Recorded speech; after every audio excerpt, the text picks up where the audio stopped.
Okay, we are going to make a bookmark today using plastic canvas. You can buy it in large sheets like this. It's pretty inexpensive, about $1 at a craft store. And then this is Rex lace.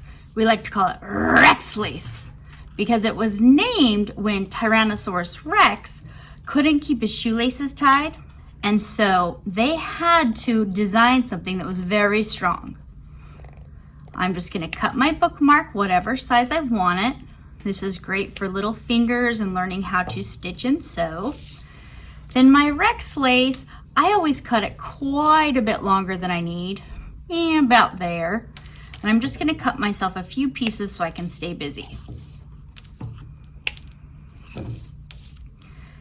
I always like to encourage a pattern. I think it helps with understanding what a pattern is. Now to start this, I like to start by going down. So I'm simply going to poke my Rex lace down in a corner and then poke it right back up in the next little hole. It just goes down and up.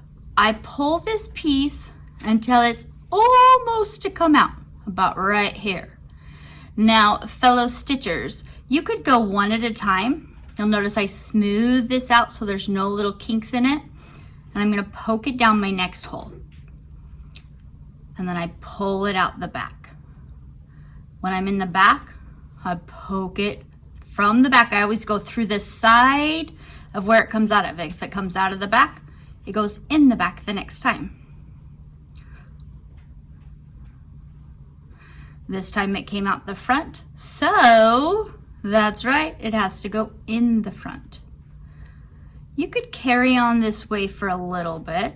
You'll get pretty quick at it. This is called a straight stitch, and it's very similar to when you're first learning to sew. This is very useful. Now, because I like to speed things up sometimes, if I poke it in the front, I don't have to pull it all the way. I could actually also go up from the back. So that's like doing 2 stitches at once and pull. But guess what? Do not do more than 2.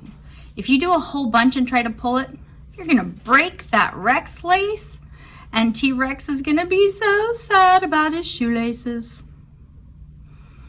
So just keep going until you get all the way to the end. Now I do have some students ask, well, can I skip? Can I go? Yes, of course, you're the artist, you can choose. But I would say, make sure that you like whatever stitch you're doing. Make sure you're happy with how it looks. So if you do a couple stitches, skipping, I'll show you skipping, and see if you like it. If you don't, undo it, do it again. So I'm gonna skip a couple little squares right here. I'll skip 3 just for an exaggerated showing. See how I can see my mesh right here of my plastic canvas? I don't know if I like that. I'm going to keep my same pattern, skip 3, poke it down. So I could finish much quicker, but also this is a little more loose. You just have to play around, see if you like it. When you get clear to the ends, trim them right off with some scissors. And when you cut, do you see how this left little teeth on it? It's up to you as an artist if you're gonna leave those there or trim them super close. Either way is fine. Nothing is incorrect, but you just need to do something that you're happy with. Another stitch that you could do, and this is more advanced, probably for someone a little older, you're gonna need longer than this. Okay, so let's cut one a little longer because this is called a whip stitch. Now a whip stitch, it doesn't matter if you start in or out in your bottom corner, but I like to tell students it whips around the edge. Let me show you what I mean. Before on our straight stitch, it was just up and down, up and down. On the whip stitch, it's around, around, whip it around. I'm gonna come around and go in the back. Every single time for my whip stitch, it goes in the back. Now, if I just leave that and don't hold it tight, see how it wants to come undone? So I'm trying to hold it down here with these other fingers. That's part of what makes it difficult. So come or whip it around, poke it in the back. You'll notice I'm not letting it stick through my loop. I'm keeping it very straight. And you have to finesse it a little, guys. Kind of pull it as you go. Now, typically we see people make stuff with plastic canvas and yarn, which is very cool. We'll do that next. But this is such a great way to learn because with Rex lace, you don't have to have a needle, and that takes some of the frustration out of it.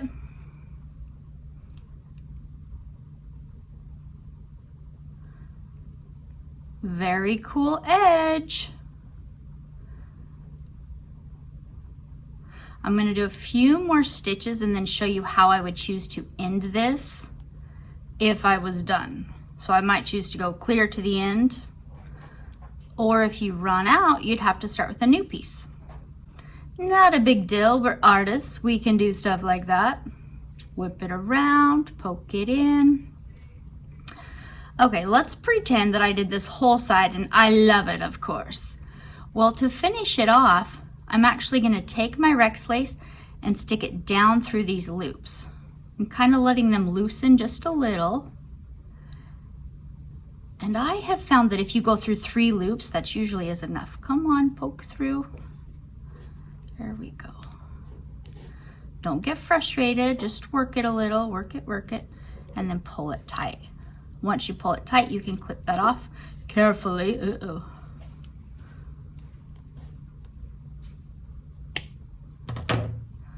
Very nice. And then I can do the same thing with the piece I started. Once you get a little more advanced, you might be able to hold this piece over while you whip it around.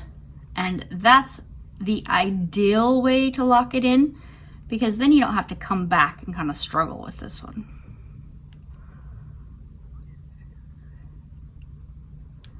Come on, buddy. Yes, if you talk to your work, it helps a little bit. Come on, buddy, wiggle in. Now, I pulled this one so firm at the beginning, it's not really wanting to loosen up. There we go.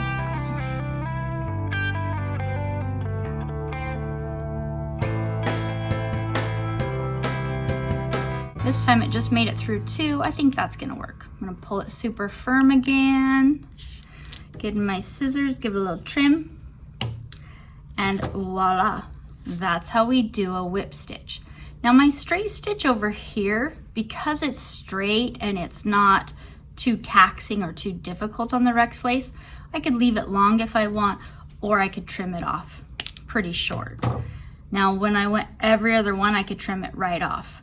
Here I left just a little space because when I skip, it doesn't hold them as tight. Now here is a finished bookmark that a student made for me. You can see they chose, instead of just going down in a straight stitch, they actually turned it. They would go down, turn, and then come back. The other thing I want to show you is if you turn it to the side, you can see where a couple ends are. And I think that they just did a great job of, if they run out, trim it really close. Let me zoom in here. Trim it close and then just start a new color right here. You can barely even tell. Nice job. So go ahead, make yourself a bookmark that you're proud of. I can't wait to see it.